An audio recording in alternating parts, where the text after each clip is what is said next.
Okay, so we're beginning our discussion of the seventh chapter of Emil Bock's Apocalypse of St. John. It's titled Michael and the Beast from the Abyss, the Double Face of Evil, and it covers the 12th and 13th chapters of the book of Revelation. And as chair, you had some opening notes that we were going to start our conversation with. I thought I was gonna do the advert for the book today, Michael, since you've done it every other time. There you go.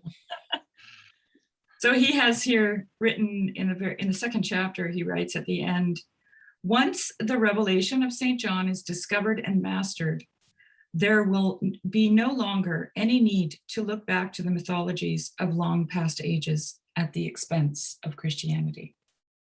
I thought that was a pretty... Yeah, so he kind of like presents like the Revelation of St. John as the book that that ties the mythology of the past to the Christian vision and then presents a mythology of the future. Right. Yeah. I just wanted to share that because I thought that was a kind of a good start to the chapter. Which is a very different attitude than I've never seen that attitude about the book. It tends to be like, usually what I see, here's what I see, and tell me if this matches your experience. I see like dispensationalist evangelicals who are obsessed with the book and like make it more important than everything else, but then have this very particular way that they read it, which is very line by line, very like kind of like, but like almost in a way that doesn't really understand how prophecy actually works, because like prophecy can't be read literally, like actual prophecy, like anything that's actually prophetic, it can't be read in that way. So it has this particular tradition of reading the book in a particular way. And then you have the other camp seems to just like, yeah, no one understands it, why bother reading it? And I don't see like, and even like a lot of people who even a lot of people who like study it, like come away with that. Mm-hmm. So, and he's saying that we should read it, and we should read it at like what he's saying, and saying that is like, it needs to be read in the same way that mythology is read.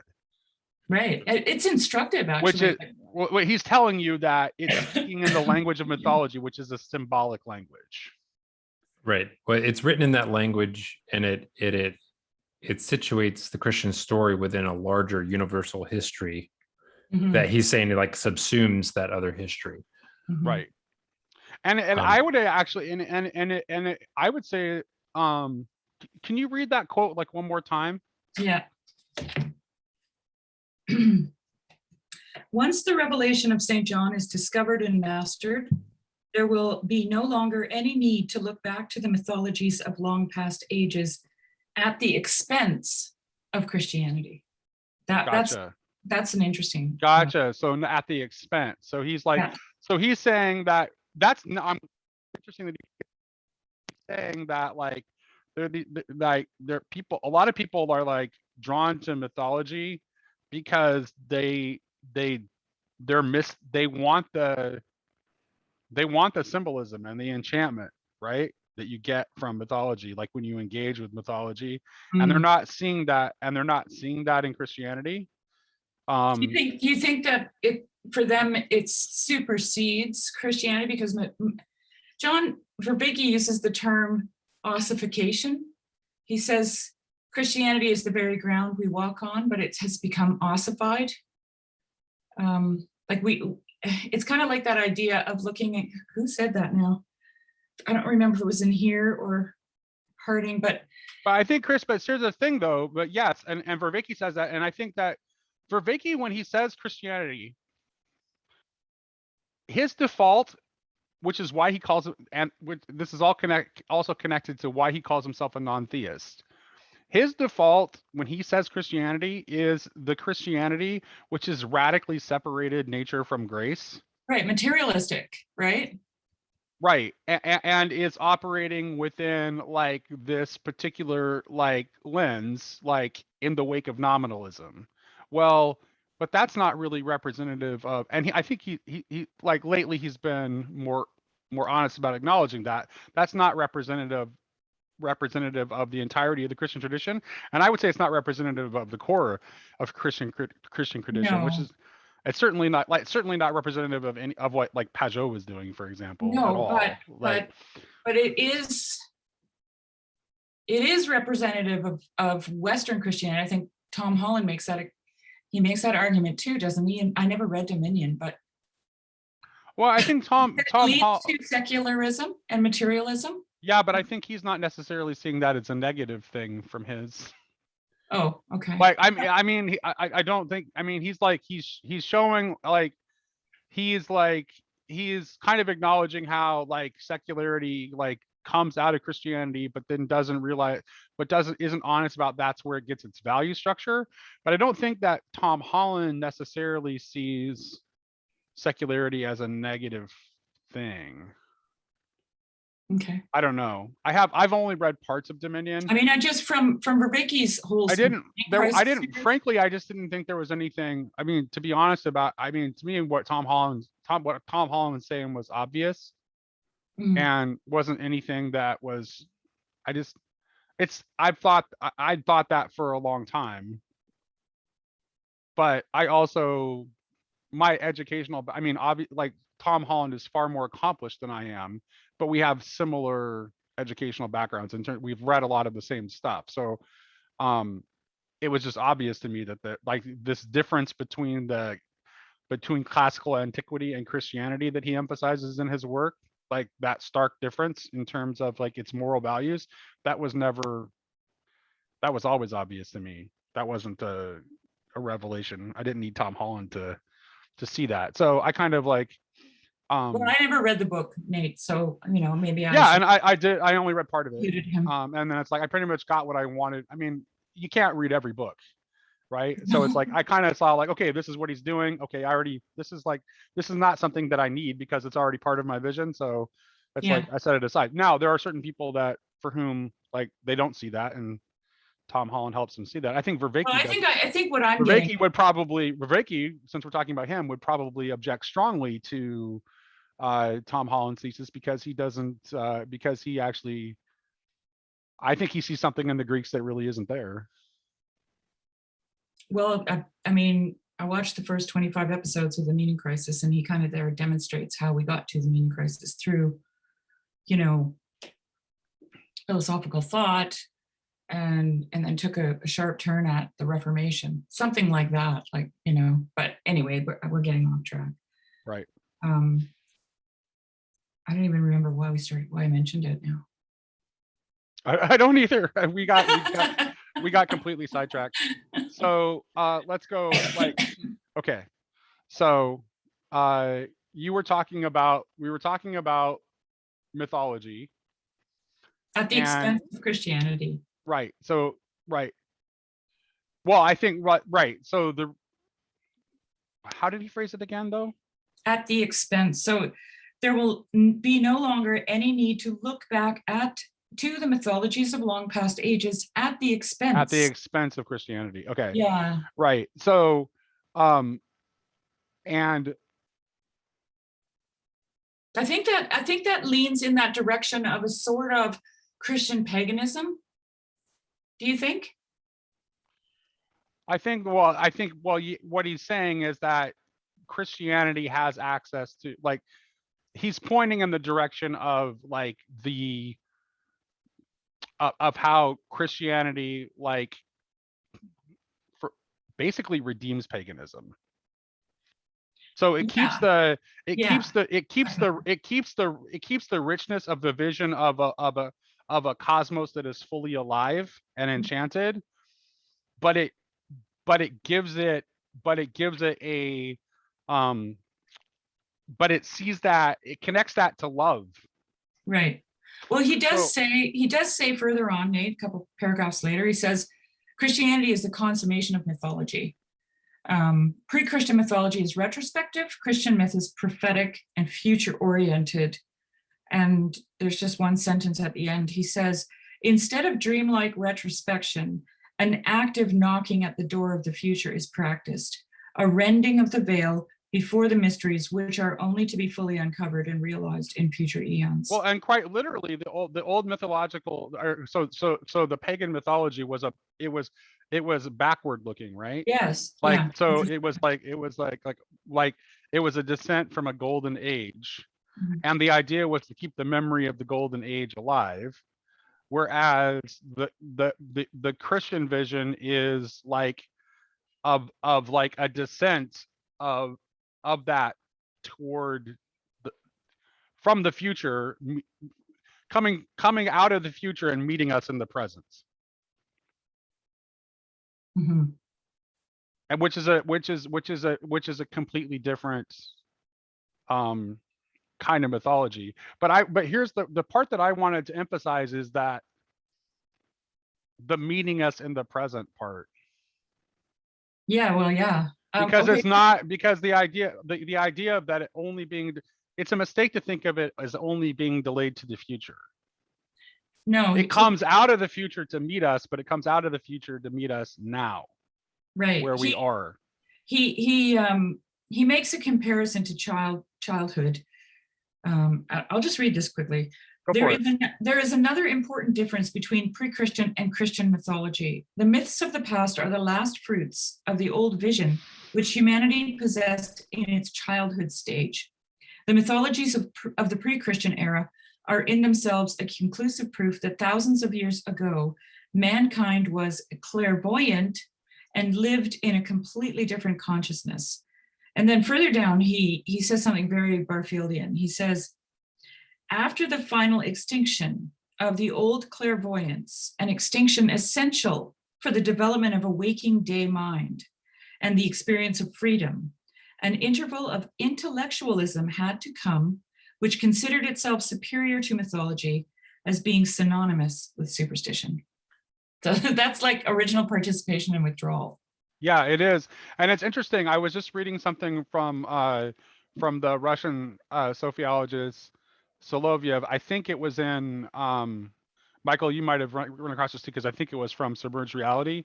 But it was a Soloviev quote where he was saying, like, basically that the kind of Western tradition, what it's done, like, if the idea is to create a divine humanity, right? And what Soloviev was saying is that the East has kept the divinity alive, whereas the West has developed the humanity, and they need to meet. Mm. That was Soloviev? Yeah, Soloviev. I don't remember the exact quote, but that was the gist. That's a summation of what he was essentially saying in the quotation. I could probably find it if you wanted me to do that, but that might take a little bit of time. You know, just to conclude this thought for a minute, the end of the paragraph, he says, the spiritual sun shining from the apocalypse can ripen the new powers of clairvoyant perception in a healthy Christian manner. So that's final participation. Right. So it's like this clairvoyance, but that has to be, like he says that this new consciousness, well,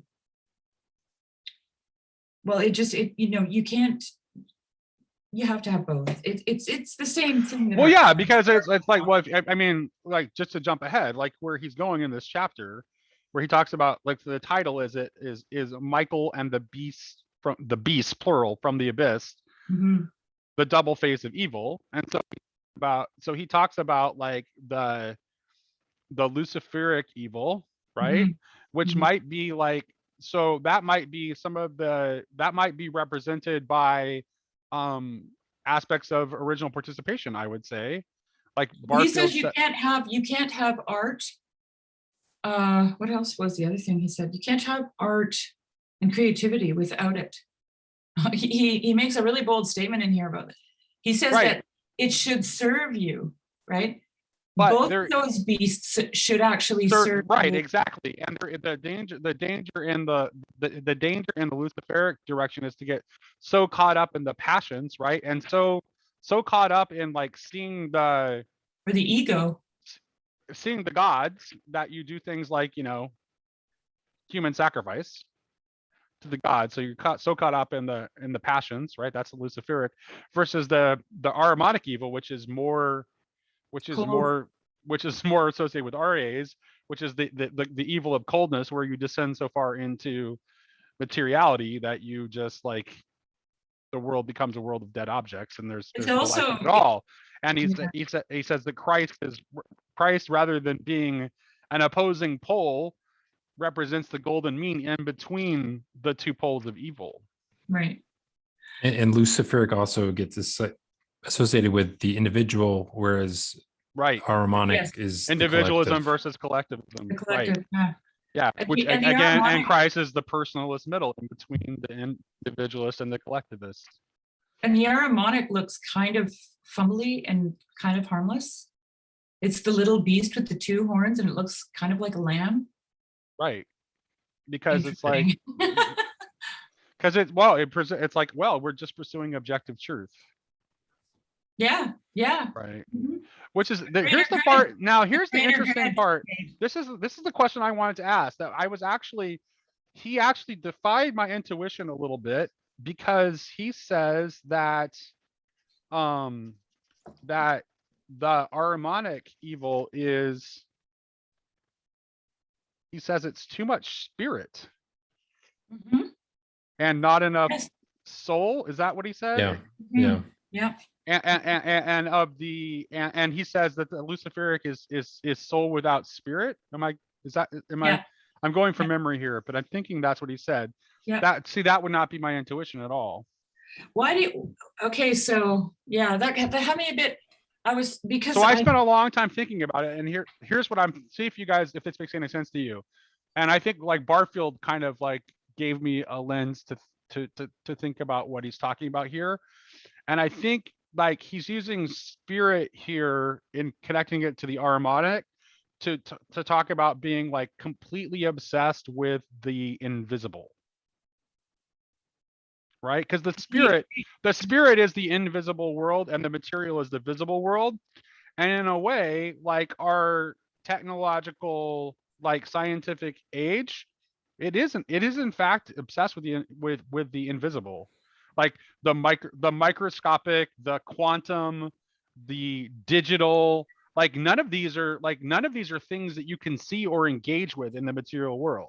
So that's the way in which it's too much spirit, is that it's too much in the invisible. And it's remember the letter to the Ephesians, where it warns about the losing of the first love, which is the love of the earth, of the material, of the tangible, of the real, that which you can interact with. Like, so I understood like why he said too much spirit, because it's a little bit ironic, because what we normally think of as the spirit or the spiritual or the invisible world, like it seems like we deny all of that. So it's like, how could that be? But it's because we've lost the mediation between the two, that we don't, so that we come to like. Well, there's a rejection of the phenomenological Exactly. Experience of those things, and it's Yes. it's abstracted into this intellectual layer. Right. Right. Exactly. Right. Exactly. Yeah, he says right here, he says, where is it? Should just have it. A world picture. Okay, the Ahrimanic power has successfully managed to hypnotize us into accepting the outside of the world as the whole world. Under this hypnosis, souls have become morally weak. The outside of the world as the whole world. What is the outside of the world? You see, this is right. This is interesting. And so to me, like the outside of the world would be like the world of objects, right? So that's what he's talking about. Is As it opposed to, yes. outside of the world? But that doesn't make sense to me. I mean, just That's just why I said this is like he kind of like like I wasn't quite following him there, and it was like going against my intuition, because on the one hand he's saying that it's obsessed with the outside of the world, which I can follow. And then he says it's obsessed with spirit, which seemed counterintuitive based on the fact that you just said that it's obsessed with the outside of the world, which is like kind of What like if- the objective. but then but that seems counter to the too much spirit. What if it's more of a, this antinatalist kind of mentality where we're just a disease on the world? Like the world is, it's like seeing the world from a spaceship and saying, oh, what an amazing thing that is, but not taking into consideration that that it's supporting life, right? That it's you don't want to go there if there's no life there. You don't want to go there if there are no other human beings. Is it because it's okay? Maybe okay. Let me. I think maybe it has to do with like where this. So he says it's too much spirit, but where is it seeking spirit? It's seeking spirit in. It's seeking spirit in the objective mechanization. outside world, right? Yeah. Well, is that where you find spirit? This could be some kind of insider language that Steiner uses or something. I think spirit gets used a lot of different ways. And I think, especially in this time, spirit, because this was a confusing thing for me too, in trying to read through some of Barfield and Lewis's early exchange. The spirit comes up a lot.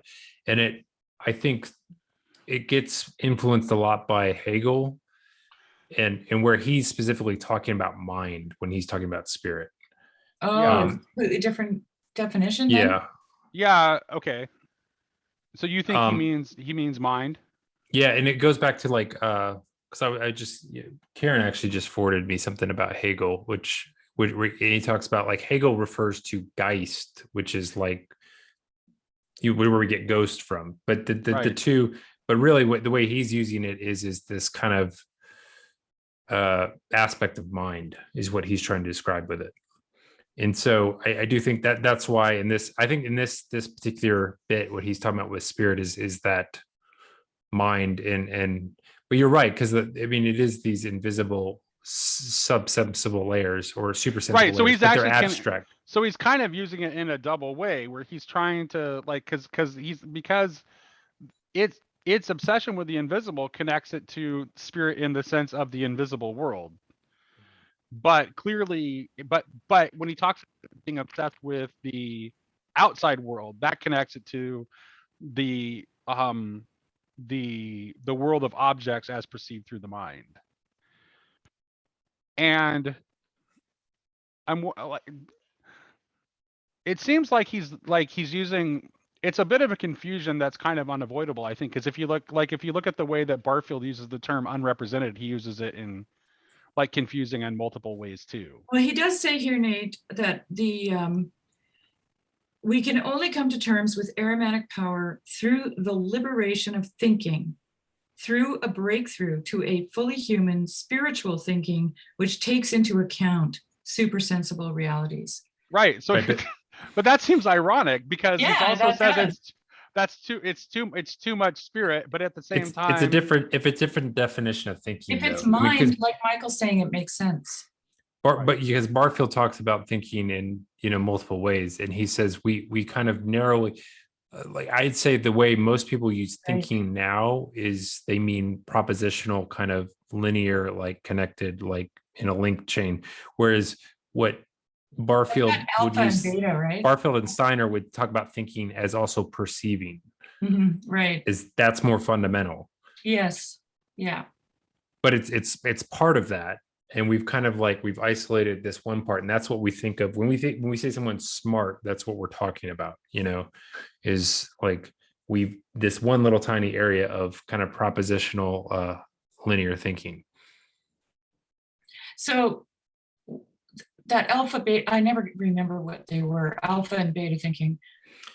So it's figuration, alpha and beta. And figuration is just, that is the process whereby all your sense perceptions coming into you come cohere into some thing that you experience as being like. So there's this integration of all the senses that comes together in your consciousness, right? That's figuration. And when Bock is talking about the outside of the world portion of this, that's what he's talking about, is the figurations of our age, which are obsessed with the outside of the world because that's all we see.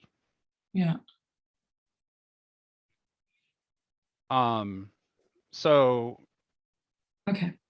yes, I still think that I still think that there's an ambiguity we haven't cleared up. It feels like it to me too. So so why does he say on the one hand that the Ahrimanic is characterized by too Spirit without much soul.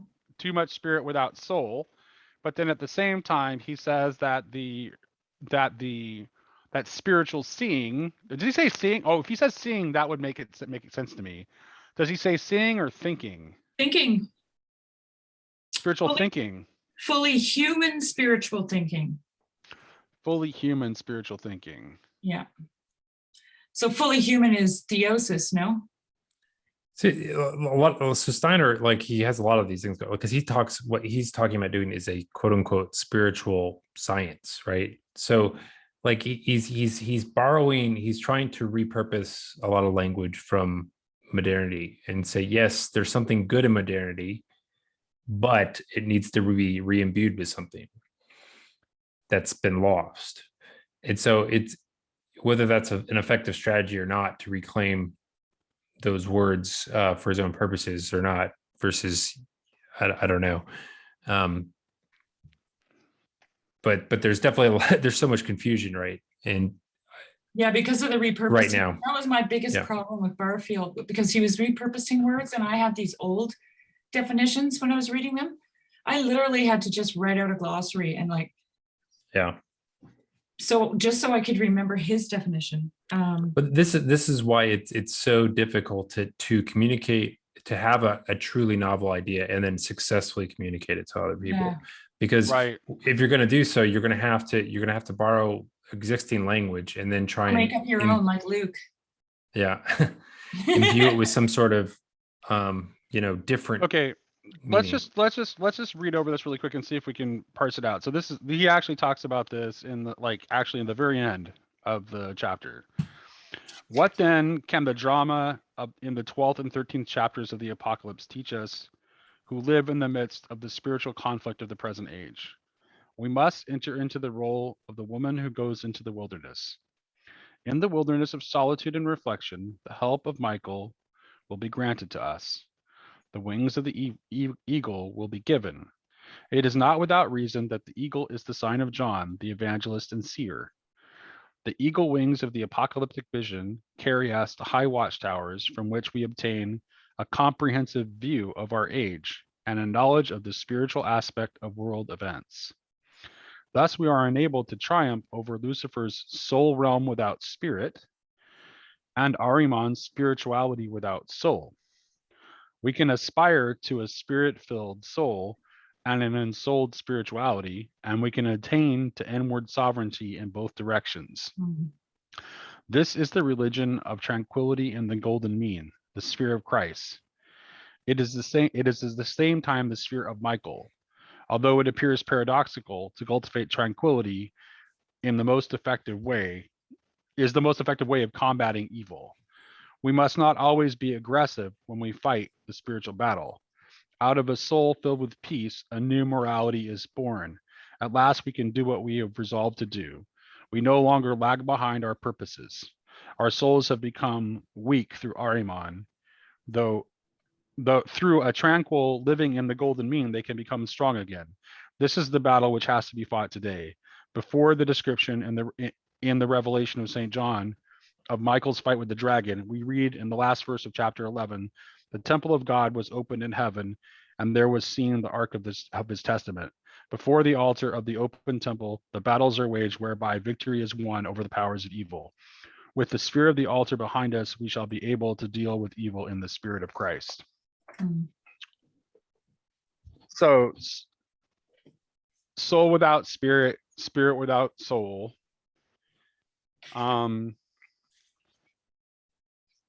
I noticed that he does toward the end there circle back around to talking about it through a vision metaphor, which to me makes way more sense than I don't understand why he earlier in the chapter talks about spiritual thinking.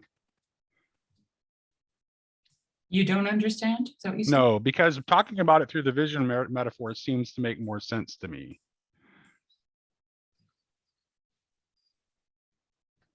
It does seem to me that if you follow the track of Ahriman, you end up in nihilism, which is, how does he describe that? Spirit without soul. Yeah, Yes. It's what happens when you go through this infinite regress of abstractions. Yeah. You have something that's connected to nothing. So I think you're right. Nihilism is where you end up. Yeah. And I think, let's see. Well, maybe where we're actually hung up is figuring out what he means by soul. And spirit. Hmm, No? I think I have a better grasp of what he means by spirit than what he means by soul, which is why I think but it's actually what he means by soul that's confusing me. But he says the spirit is materialistic. Spirit without soul is harmonic. It's materialistic, which is really confusing to me, unless I'm understanding that wrong. Well, yeah,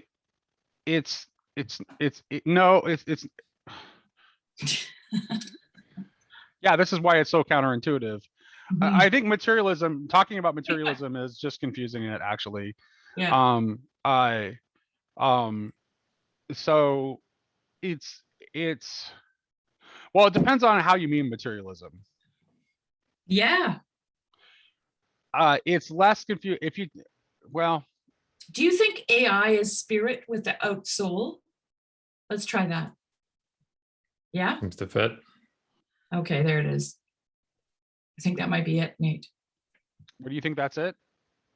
Well, I mean, Well, that I would think all this form of Ahrimanic, of that spirit, right? Would be AI, I think. I mean, if you take it to the nth degree, it's a machine.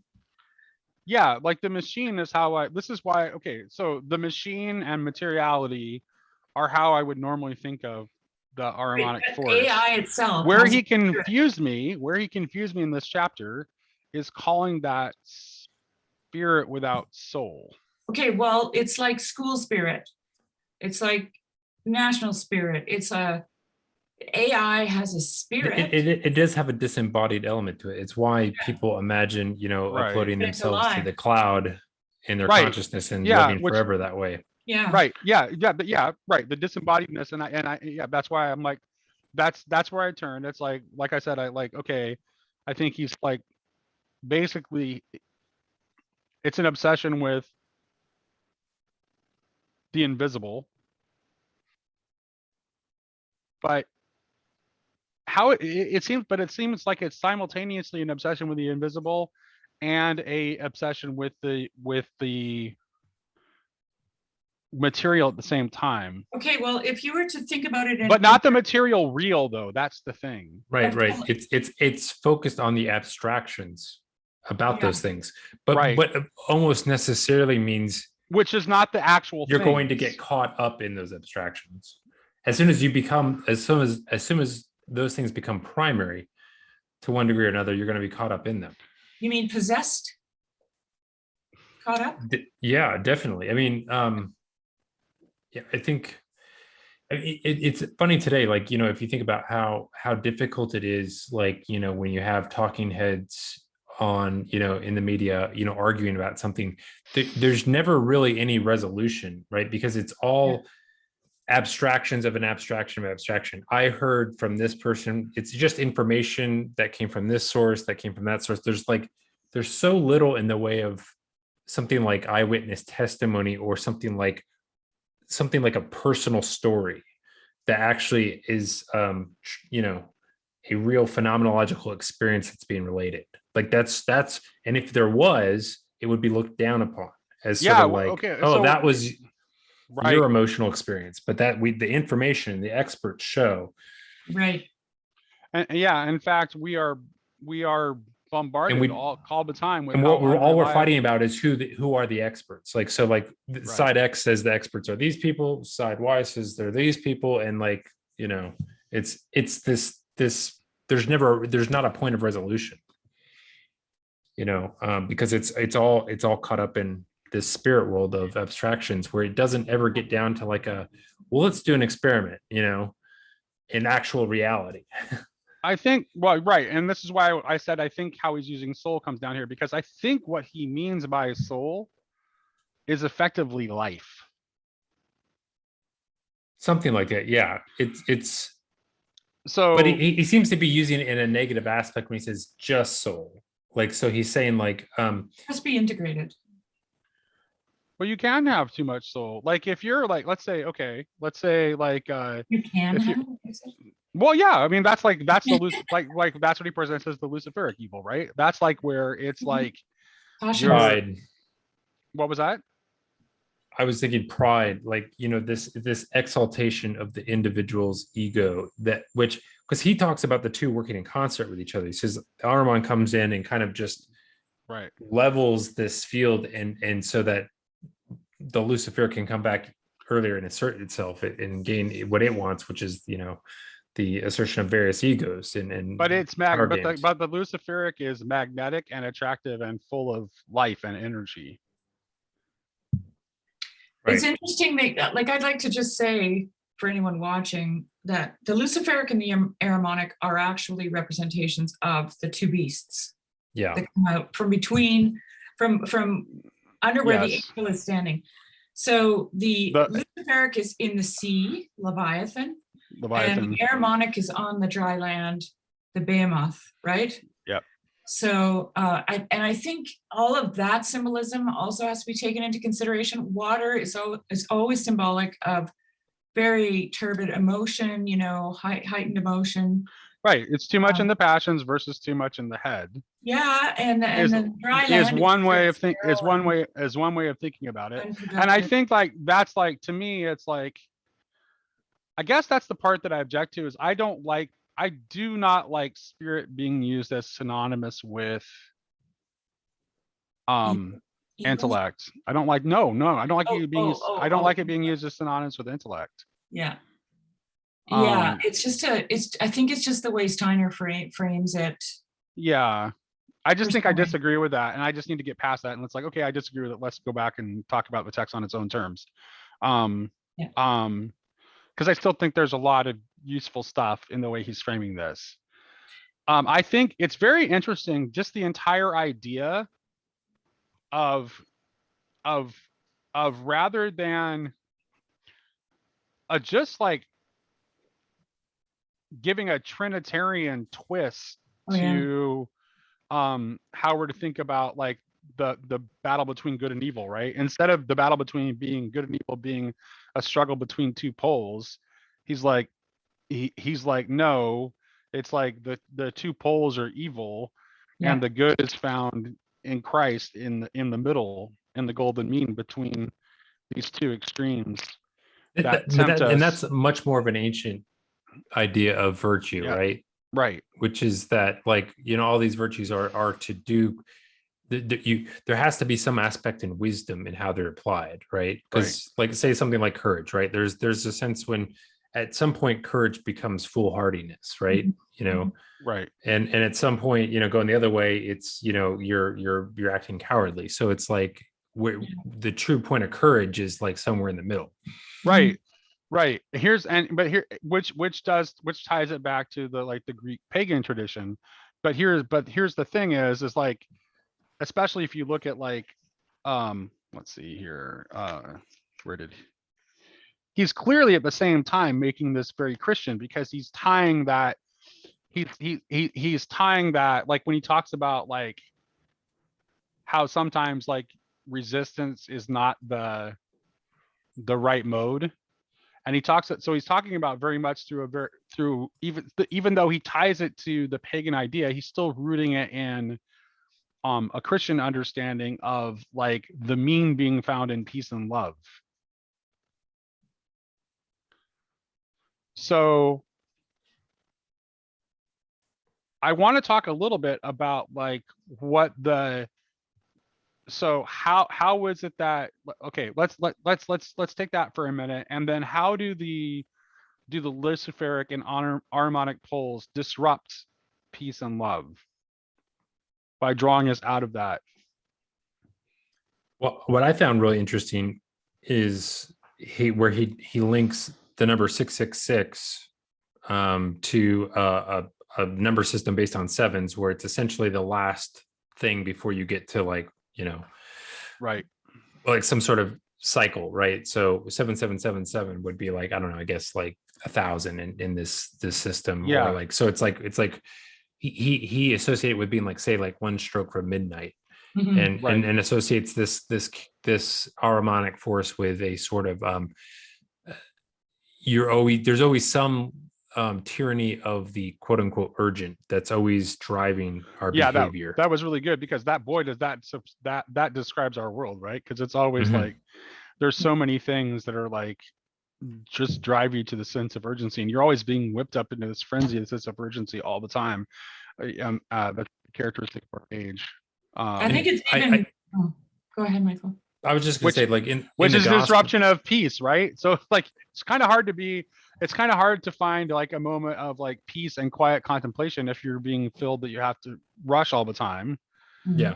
Whereas I Well, would say that the Luciferic is like more represents like the disruption of peace that comes through like pride and mimetic Passions. rivalry.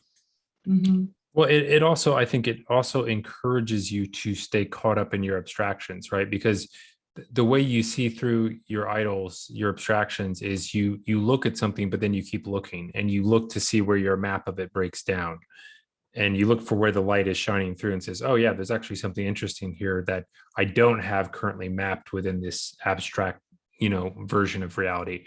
You don't have the time to do that when you're in a hurry. Like, you have to just assume that your map is correct and get it done as quickly as possible. And I think, for me, like one of the things that's really stands out about the behavior of Jesus in the gospel is that he never seems to be in a hurry, even if he's like on the way to, like, somebody's kid's about to die, they're on death's door, and that's where he's going, and then something happens Right. on the way there, he acts like he has all the time in the world. And I think part of what that is, it kind of goes into this nature grace divide we've been talking about, where the reason he's able to do that is because he sees his father so connected with everything. He says, if this is happening to me now, this must be the most important thing for me to address. Like, because I see that my father is everywhere working, and the fact that he's brought this into my sailings right now, I'm going to focus on this, and I'm going to give it my full attention, rather than, oh no, the urgent thing is over there, we must ignore the woman here because I have to get over there. He always has like this unhurried quality to him that is, I think, that sticks out both from the people of his time, but especially from us now. Yeah. That's Oh good. man, a couple of thoughts about that, because to me Yeah. that is very linear thinking, Michael. Like when you actually demonstrated it when you said he's going to deal with the thing here before he goes over there, right? Down the line. If you think about Jesus being living in the moment, so living in eternity, there is no future down the line thing, in a sense, right? I mean, you could put it in terms of, well, even if she died, he could fix it. You know what I'm saying? Mm-hmm. So why be in a hurry, right? Oh shoot, now I had a couple of thoughts, now they're gone, but yeah, that's all I have. Gone. That's okay. But no, Michael, I really like that. And it's like, how many times do we fail to do the good thing that presents itself to us simply because we're in a hurry? Right. We're projecting ourselves into the future, Like, right? okay, Well, Michael, think one of I just want to just Sure. elaborate on that a little bit. You're a new dad and you got a baby. It's like, I mean, I don't know how many times like I have like brushed off my children when they were younger, when they came up to me because I was busy, right? That is an Ahrimanic spirit, 100%. Like there's like it doesn't take that much effort to give your child a moment of attention, a positive attention, and that's like far more important than whatever you're busy with. That's just like a practical real world example of where that creeps in. Yeah, I think that's one of the listening is one of those areas where we really suffer the most from this, because listening is one of those things that by definition takes time. Yeah. You can't, it's not like reading where you can just skip to the parts that are good. You have to kind of, you have to have this commitment of time and a sort of in a voluntary loss of your own agency, to really listen. I think this kind of goes back to that part from last week where he talked about the flicks on the screen and how they are desensitizing people, and then their attention and their receptivity is being diminished, right? And then you have this, I want to say hetzing, it's the German word, this hurrying up, right? This like constantly, you gotta go, like I can remember when I first moved to Switzerland, people move very quickly there. Like they walk fast, they don't look around them. They're going to the train and everything else doesn't exist, right? Then they get on the train and they go, and they get their book out and nothing else exists, right? Or their phone.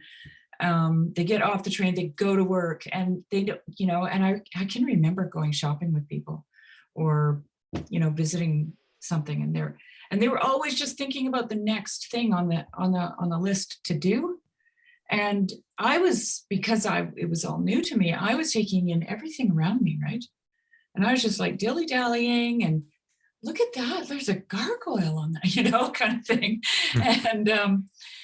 And they were like, yeah, gargoyle, come on, we got to go to, and I decided at that moment that there was something very wrong about that way of being in the world, that no matter what happens, I'm not going to go there, right? I'm never going to be that. I'm always going to look.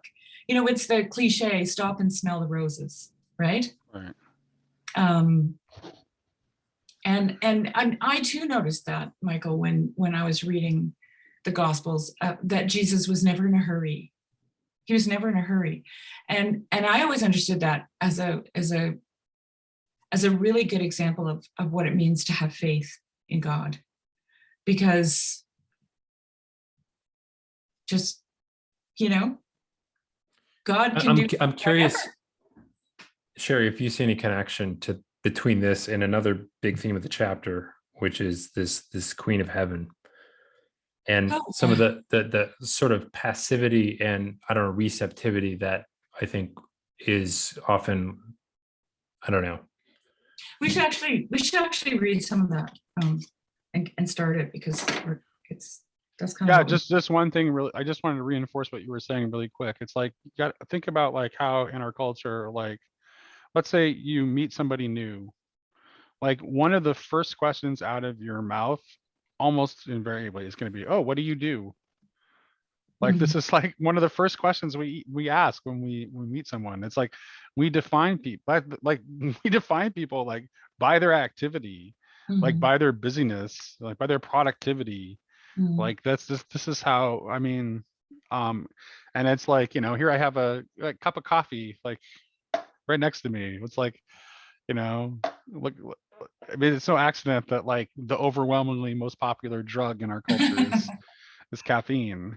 Like, can do more.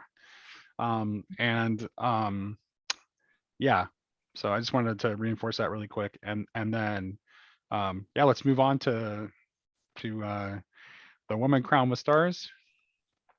I just want to say one thing, Nate. I've had many people here from all over the world through the WOOF organization. And oftentimes, more often than not, when they left, I had no idea what they did for a living. Oh, interesting. I never asked. You never asked. Because what they were doing was what they were doing. Like they were here to rip out my fence posts, and Right. It was irrelevant.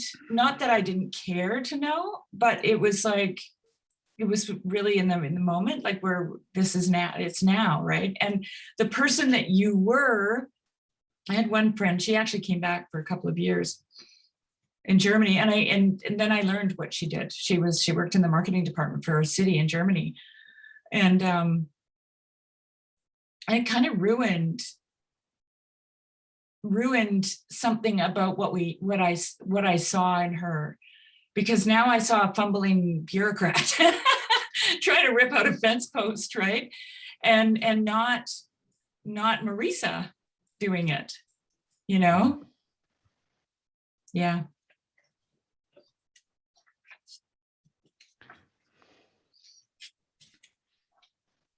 Are you you're looking for the section? I was just gonna read the Okay. Divine Mother. Okay. At the apex of the book, at the seventh trumpet, Christian mythology is revealed on a grand scale. As spectators of the drama in chapters 12 and 13, we perceive the very heart of the myth of Christianity. In three figures, in particular, age-old conceptions of the gods are collected and reborn. The first portent, visible in heaven, is a woman clothed with the sun, the moon under her feet, her head crowned with 12 stars. She is about to give birth to a child.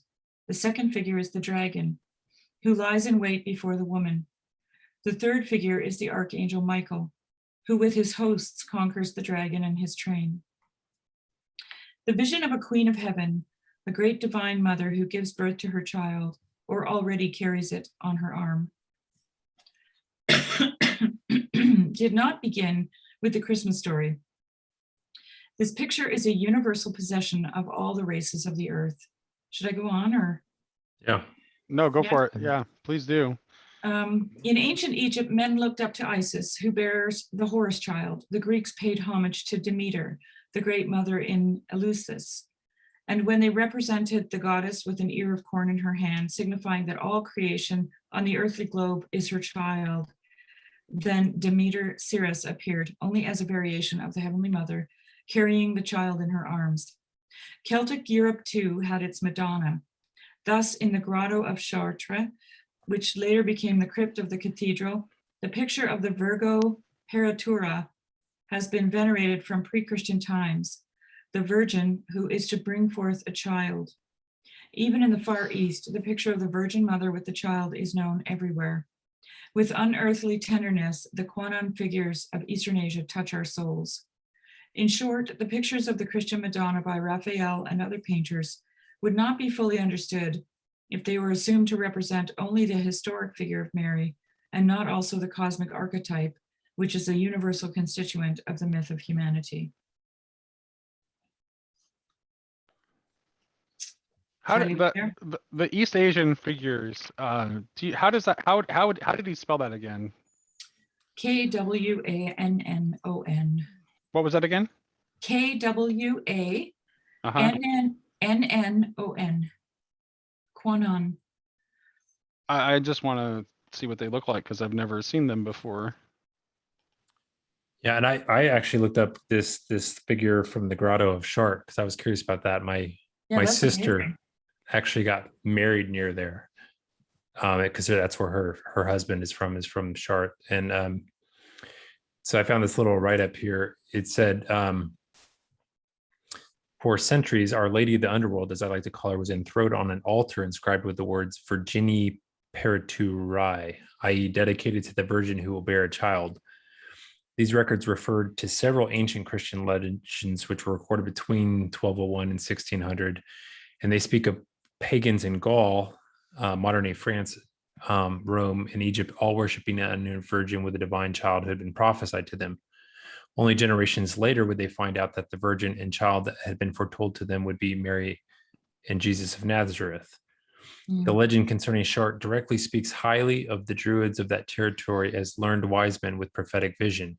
In the year 50 BC, so the story goes, they heard of Isaiah's prophecy of the virgin who would bear a divine child. Wow. The Druids knew by divine inspiration that this would be the one true God who would prove their old gods to be mere idols. Full of joyful expectation, these Celtic priests sent a delegation to Jerusalem to inquire if the miraculously conceived baby had been born. Meanwhile, Prince of Chartres ordered a statue of this unknown virgin and child sculpted. Not knowing their names, he simply referred to the image as Virgo Pateria, the virgin who will bear a child, and chiseled that title onto the base of the sculpture. For fear of the pagans, whose religion she would change forever, he honored her in a secret place within the same sacred grotto where pagan idols were worshipped. It turned out his fear was unfounded, because soon the whole population had great devotion to the Virgin and lovingly called her the Lady of Chartres. That is Nice. amazing. Right. Well, that speaks to some, this speaks to, like, let's go, this circles back around to what we were talking about, like, kind of at the beginning, which is like the potential to have a Christianity that actually brings the pagan past back into the picture, as opposed to having like a radical division and being terrified of it. And I think that, like, Your mic is breaking up a bit, Nate. For some oh, I'm reason. sorry. Can you hear me okay now? Yeah. Okay. So, and I think that this mother figure is absolutely central to that. Like, I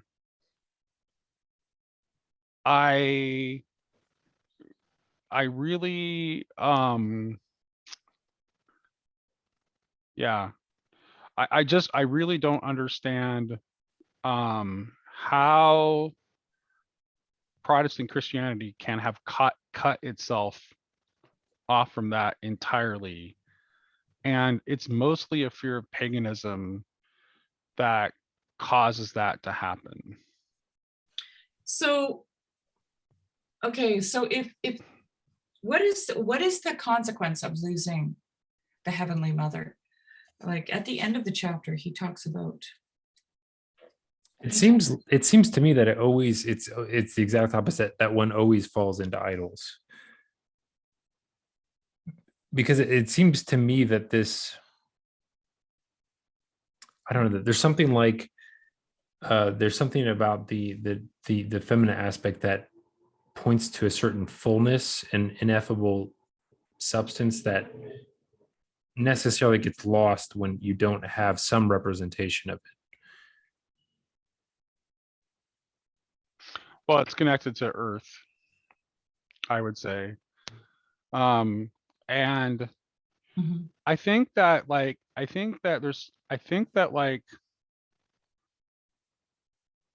a lot of the way we think about idolatry is not sophisticated enough.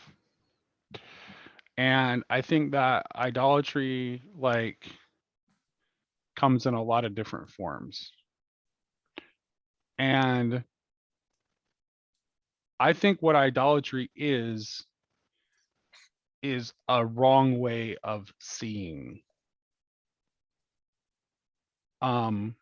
What is idolatrous is the confining of the living to something dead, which doesn't mean like you can make an idol, and as long as you're seeing the living through that idol, I don't think it's idolatry. No, yeah, I agree with that. Yeah. Well, This is yeah, it's the icon idol distinction. Right. So what, like, the objection that is always raised to the idols in the Hebrew scriptures is it's always talking about how they're dead. And that when you worship them, you become them. That I think is the really telling part of it. Correct. Can you elaborate on that a little bit more, because that's important. Oh, well, I was just trying to find that. I was just trying to find that thing I read you guys before we started now, about the stopping short, right? It's because I think this is the thing that people find really hard to understand, especially if they're coming from an iconoclastic place, right? That doesn't have iconicity in it. So you, like, Harding, I can just kind of paraphrase, it talks about, sliding down this hill and how does he say that? The imbecile, the suicide, and then he names a couple other kinds of people. They haven't fallen down the hill, they've actually stopped short on the hill.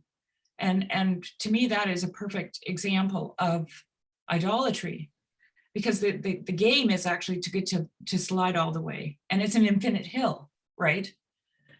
It's also an infinite ladder, right? It's an ascent and a descent, like it's all those things at the same time. And so let's say, you look at it as a ladder, you're climbing it, but you don't keep climbing it, you stop climbing it. That's idolatry. That's idolatry. That's when you suddenly There's also there's also an aspect of a looking at versus looking through. Okay, but wait, I just wanted to say one more thing. Sure. I can't remember where I read this, but maybe it was in one of Michael Martin's, maybe it was at God of the Technocrats or something. But anyway, somebody said something like this, that when you are in a place of idolatry, so you are a dead object, and everything that you look at is a dead object, that you're beholding something makes it dead. Right. And by the way, modernity, even though it doesn't really, modernity is inherently idolatrous, even though it has almost no physical idols. Right. And then part of that, I was just going to say real quickly, like this modern vision of beholding in death, vivisection is a big part of that, because it's this idea that I can cut the thing into pieces and I'm still looking at the same thing, and I can actually have better understanding now looking at it in its parts. Yeah, and you're looking at it. You're looking at it, and that there's which is just like the entire mode of attention is wrong. Well, was it with you, Nate, that we were talking about art, and I said something like dead art is waiting to be revivified? I don't remember, honestly. Okay. Sure. Who I had this conversation with now. But it's like there is nothing that is created ex nihilo that is not alive, okay? But we kill it, right? It's the same thing as Nietzsche when he said we've killed God. God is not dead, right? One of the things that's always been associated with the divine feminine is the mirror. Mm-hmm.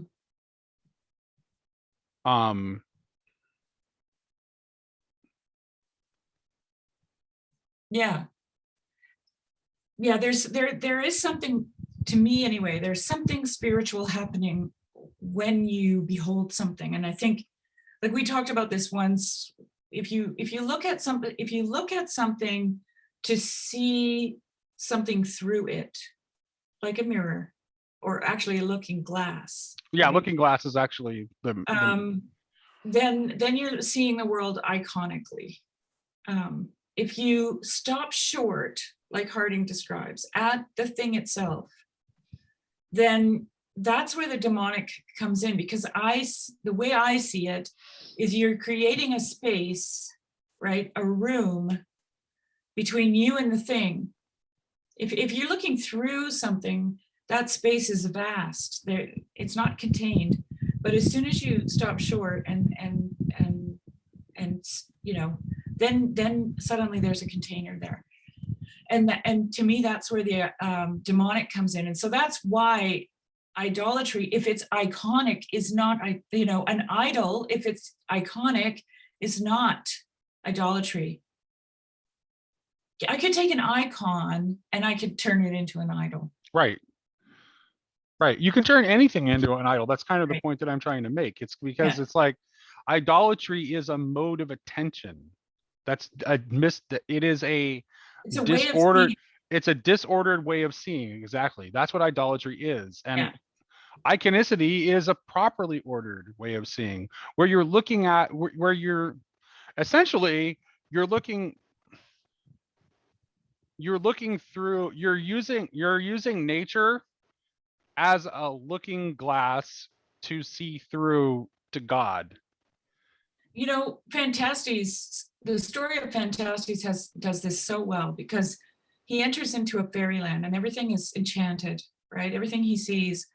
And at one point he does something, he makes a decision, and he goes somewhere where he shouldn't have gone. And when he comes out, he has a shadow. Okay. And then there's this one point in the story where he sees a little fairy boy, you know, and he describes his clothing, his cap is a daisy, and he's holding these little magical things in his hands and all this. And then his shadow passes over the boy and rests on him. And suddenly he's just a little boy wearing rags and having a couple of broken toys in his hand. Right. And so that is the difference between iconicity and iconography, or idolatry. Right. And there is, I think there is, like, where was I don't remember where I heard this, but I remember, like, I remember hearing someone talking about this recently. Oh gosh, maybe it might have been Christopher Langan, but I totally agree with him on this Okay. point. He was talking about how there is, like, in the way we see things, that there is, like, agency involved in that. Yeah. Like, and this is what, that really interested me, because it's like, because I don't think Langan's read Barfield, but like when he was talking about that agency in the way we see things, it's like, that's what Barfield is onto when he's talking Yeah. about final participation. He's talking about us accepting the agency for the way we see things. And Michael, you're muted. Yeah.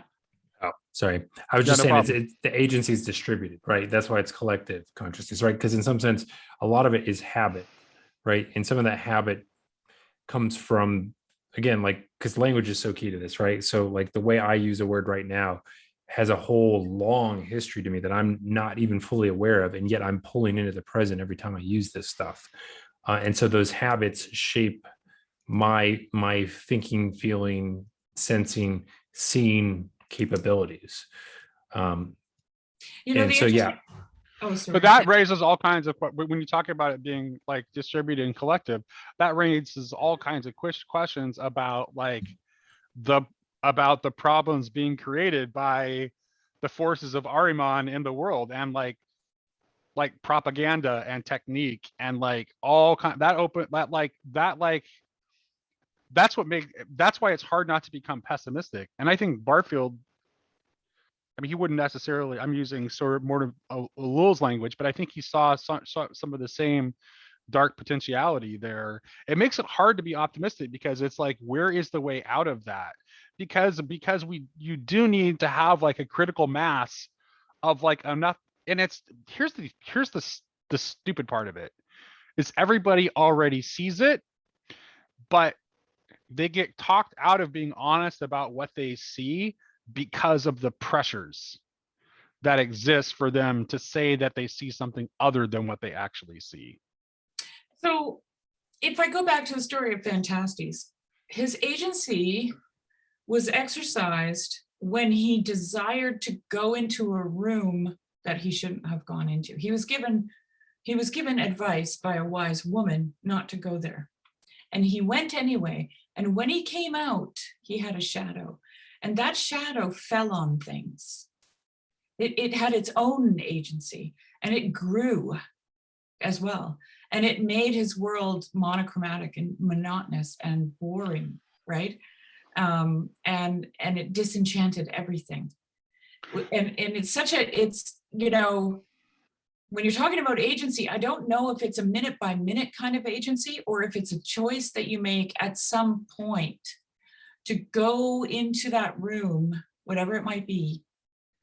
I would say that if I were to really summarize it in a very short statement, and I've said this before, but it bears repeating. It's like, I think what it is you have to put yourself in a position where you are willing to accept every given moment as a potential apocalypse. Yeah. And be open to what it's going to reveal to you. And to not and to go against every instinct of modernity that you have, to be skeptical and questioning and and practice an empiricism that is only guided by the left brain. Because I really think there's actually nothing wrong with empiricism. Maybe that's the room. The problem is the problem with empiricism is that we allow empiricism to be strictly governed by left brain rationality. So we see And what we we're only expect to see. exactly. Yeah, we see what we Nothing else expect to is- we see what we expect to see instead of being honest about what we actually see. Yeah. Because we don't want to look foolish. We have that's there. Maybe that's even better way of being. Be willing to look foolish. Well, and, you know, this gets to something Sherry and I were kind of going on about the other day, which is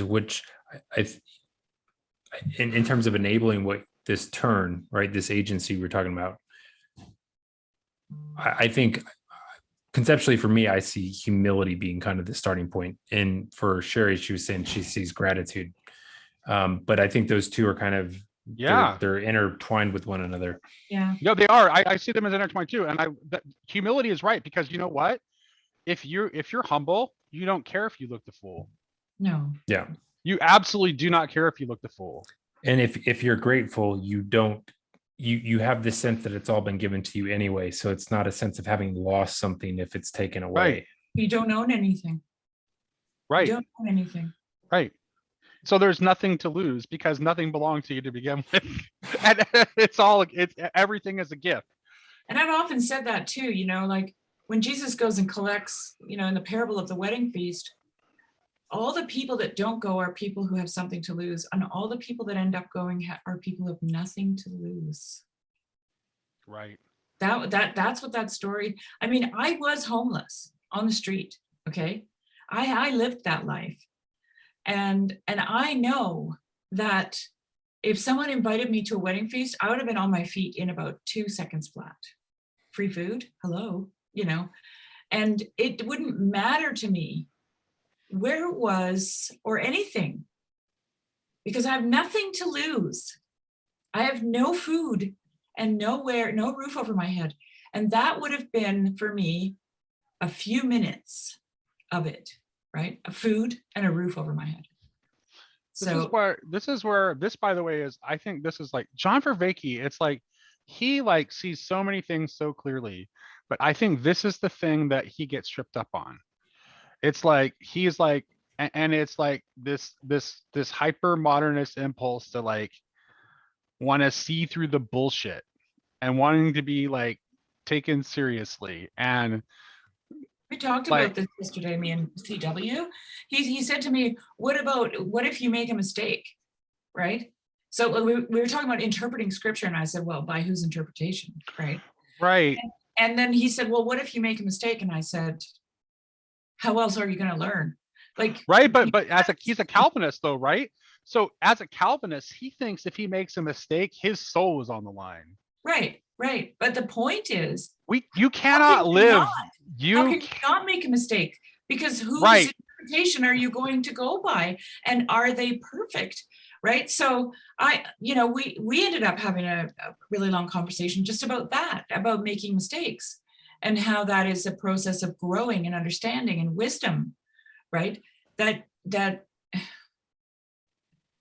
like, to me, it's just so clear.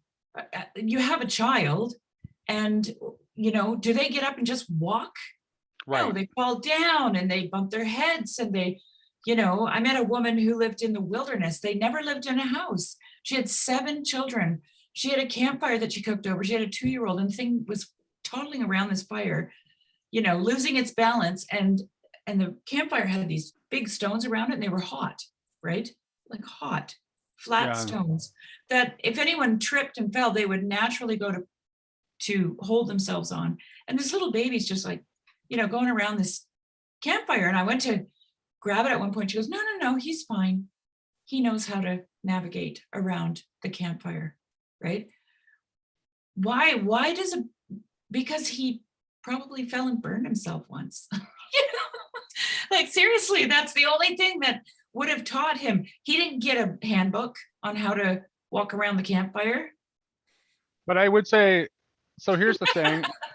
just to like disrupt the momentum here just a little bit, because like Bock does say something like Bock does talk about how like, so like humanity in its evolution of consciousness, we have passed out of like that early childhood phase, right?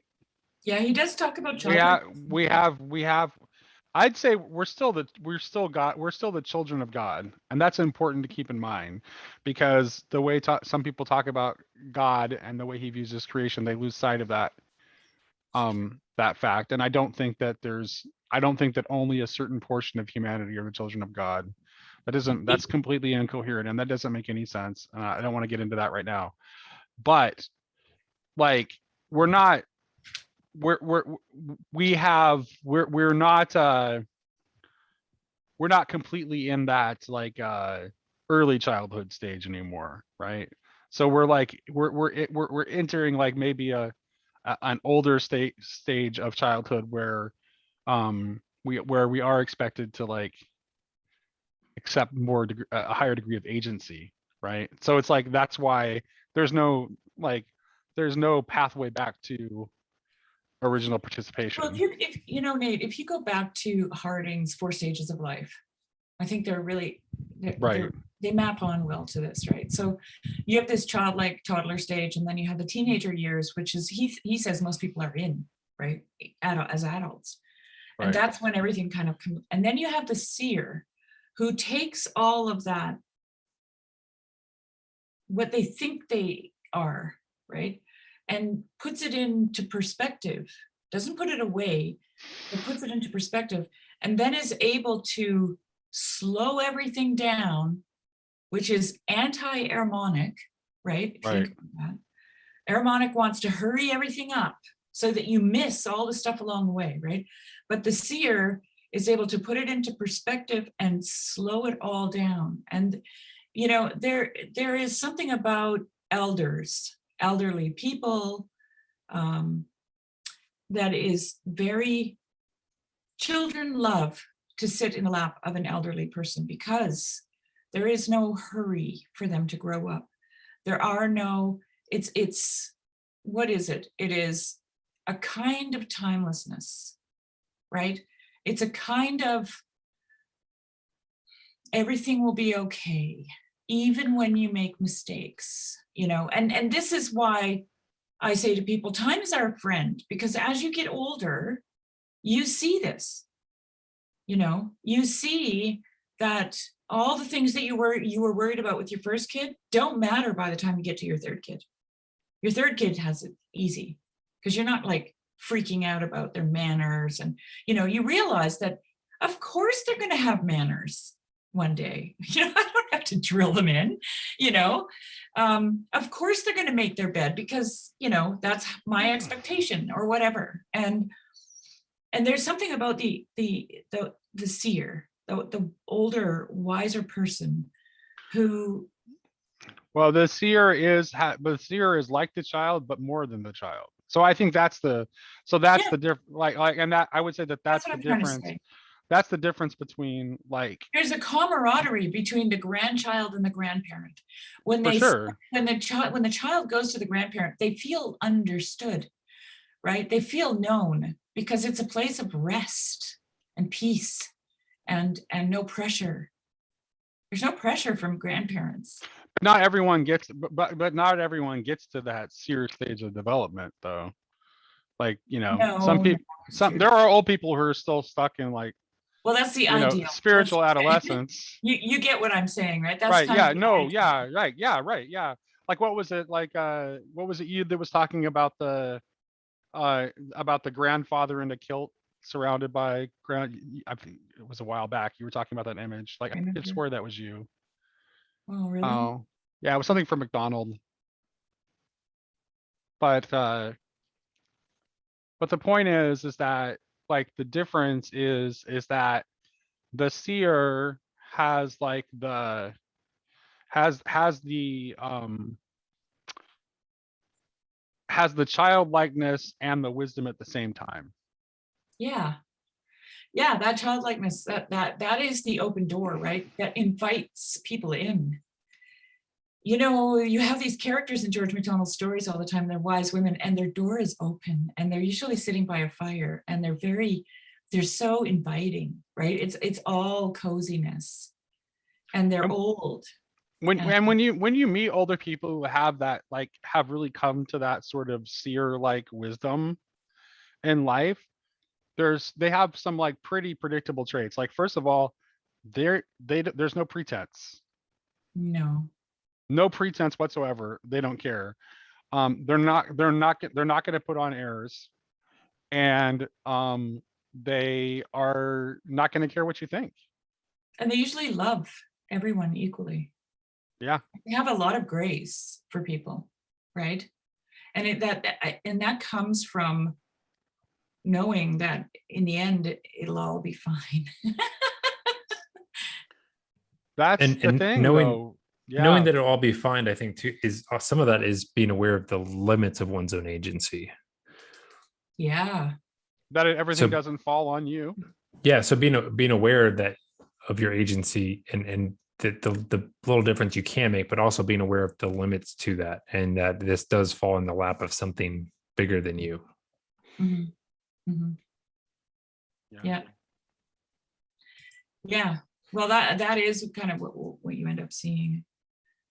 That it's all bigger than you, really. I think we maybe like, I think we should wrap this up, but I do want to, we actually kind of like, I liked where the conversation went, but we didn't really get to fully delve into the to the vision in the heavens of the woman and the child and Michael. I actually think we might want to do a second part on this chapter and maybe Yeah. dive specifically into that, because I think there's a lot more meat on the bone there. Definitely. Okay, cool. All You right. might. I just want to read one little thing before Oh we yeah, go. go for it. Absolutely. So, like, this is the rest of the story of that figure from the grotto in Chartres. Oh, cool. So she was originally in this grotto, and they built the cathedral over it, and then eventually they move her around in the cathedral, and the reason why is because supposedly she's disturbing the canon priest during the services. So the people's adoration had to be moved aside to the gallery where Our Lady of the Pillar now resides. And it says this is typical for the priests at Chartres. They always seem to be bothered by popular devotions to Mary and always looking for ways to shove her aside. Let's look at their track record. It says Our Lady of the Pillar was assigned her place in the cathedral at a time when the Catholic Church was deeply embarrassed and threatened by the Protestant Reformation, which had just begun to sweep across Europe. It responded by, quote unquote, modernizing itself, but not in the areas where it was really needed. Rather, it tried to eradicate things it had long endured for the sake of the faithful. Their devotion to miracle working wells, stones, and statues, which had its roots in pagan spirituality. The Reformation provided the perfect excuse to finally cut those roots. Mm. I won't read the rest of this, but eventually what ends up happening at the end is during the French Revolution, it gets burned. Oh wow, really? Oh no, that's so sad. That's so And sad. the whatever's there now is like a reconstruction that was like in the 20th century. I have one little pagan story that's really interesting. So there's this Aleut saint. I can't remember his name. He had a Russian name because the Russians were in Alaska, right? And they gave the First Nations people their Russian name. Smirniov, I think, was his last name, and he was a shaman for his people, and he had the power to heal and all these things. And a bishop came to the island, and his name is Saint Innocent. And when he arrived, all the people were standing on the shore, and they had prepared a great feast, and they knew he was coming. And he was like, "What? How did you know I was coming?" And they said, "Oh, our shaman told us you were coming."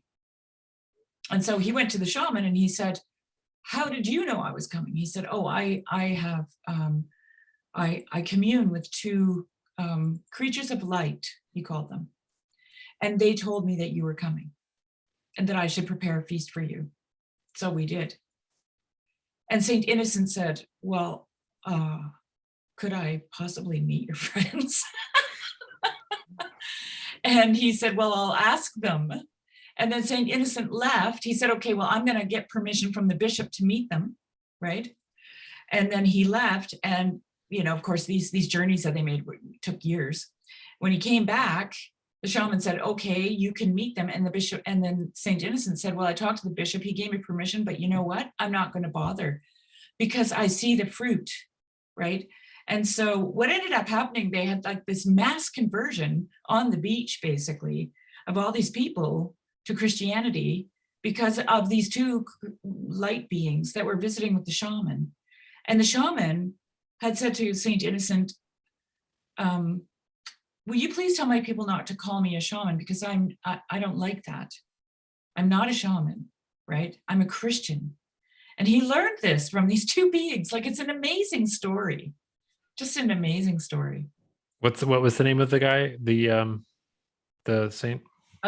You know what? I can link it to you, Michael. I think his last name was Smirnioff, something like that, but he was an Aleut shaman. You could just Google that. Aleut shaman, Saint, Alaska. And Saint Innocent. It'll give you the story. And it's just like, yeah, just really, really cool. So let me just tease and frame the conversation for next time. So we're going to talk about the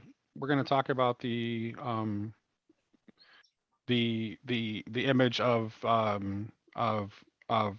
the Virgin, the Child, and the Dragon Slayer.